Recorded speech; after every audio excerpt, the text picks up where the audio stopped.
చారిత్ర గమనాన్ని గమ్యంతో పలకరించిన దర్శకుడు క్రిష్. ఆ తర్వాత ఆయన చెప్పింది భేదమయ్యింది. కమర్షియల్ సక్సెస్లతో పాటు అందరి హృదయాలను గెలుచుకున్న దర్శకుడాయన. సినిమా అంటే వినోదం అనే అర్థంలో కాస్త ఆద్రత, మరికాస్త సమాజం పట్ల ప్రేమను నింపిన క్రిష్ ఇప్పుడు దేవుడు అంటే సాయం అంటూ మరోసారి కృష్ణం వందే జగద్గురుంతో ప్రేక్షకుల ముందుకు రాబోతున్నాడు. దగ్గుపాటి రానాలోని కొత్త కోణాలను పరిచయం చేయబోతున్నాడు. ఈ 6 అడుగుల ఆజానుబాహుడితో అచ్చమైన తెలుగు సినిమా అందించేందుకు దీపావళిని ముహూర్తంగా పెట్టుకున్నాడు. రానా, నయనతార కాంబినేషన్లో వస్తున్న ఈ మూవీ విశేషాలు రాజశ్రీ తెలుగుతో పంచుకున్నాడు క్రిష్.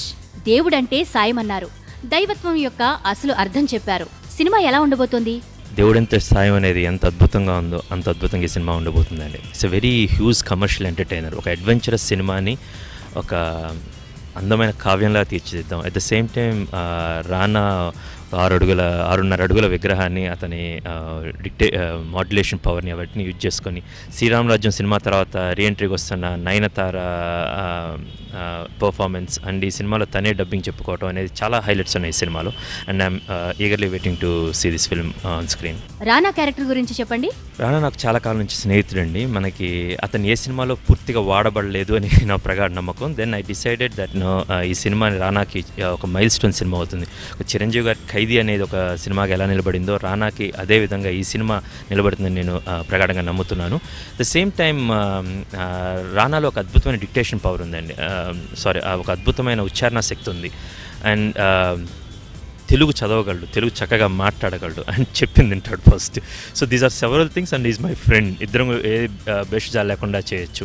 సో ఈ సినిమా అనుకోగానే ఫస్ట్ రానాకి ఐడియా లెవెల్ నుంచి నేను రానానే అనుకోవడం జరిగింది. దెన్ రానాకి కథ చెప్పిన తర్వాత then we work together on the script and now I'm totally satisfied. ఈ పాత్రకి రానా మాత్రమే న్యాయం చేయగలడు అని నేను నమ్మి తీశాను. సినిమా చూసిన తర్వాత మీరు చెప్తారు. మీ మూవీలో కొన్ని పాత్రలు ఎంతో ఇంపాక్ట్ని కలిగిస్తాయి. మరి మట్టిరాజు, కోట గారి పాత్రల గురించి చెప్పండి. నిజ జీవితం నుంచి తీసుకున్న క్యారెక్టర్స్ అండి. మనకి కథలు చాలా చెప్పబడిన కథలు ఉన్నాయి. ఇవి మనం కొన్ని సమాజంలో ఉన్న స్మాల్ చిన్న చిన్న వృత్తులు, చిన్న చిన్న సెటప్స్ అవి తీసుకుంటే చాలా కొత్త కథ వస్తుంది. ఫర్ ఎగ్జాంపుల్ ఈ సినిమాలో నాటకాల నేపథ్యం పెట్టుకున్నాను. అది రానా బీటెక్ బాబు అని ప్లే చేస్తున్నారు. ఆ సురభి నాటకానికి పెద్దగా సుబ్రహ్మణ్యం క్యారెక్టర్గా కోట శ్రీనివాసరావు గారు ప్లే చేస్తున్నారు.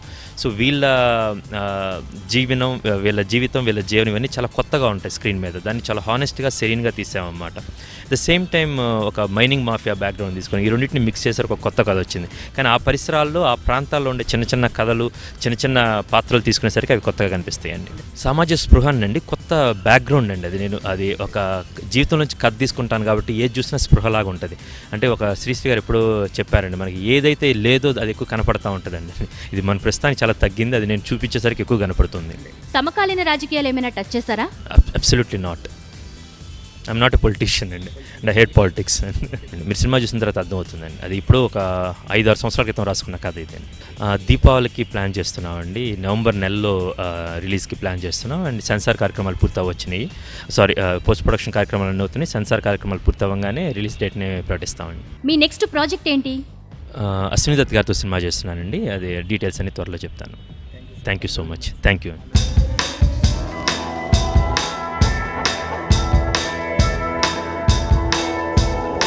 రాజశ్రీ తెలుగు నుండి ఈ రిపోర్ట్ అందిస్తున్నది కెమెరా పర్సన్ రాధాకృష్ణతో కుమార్.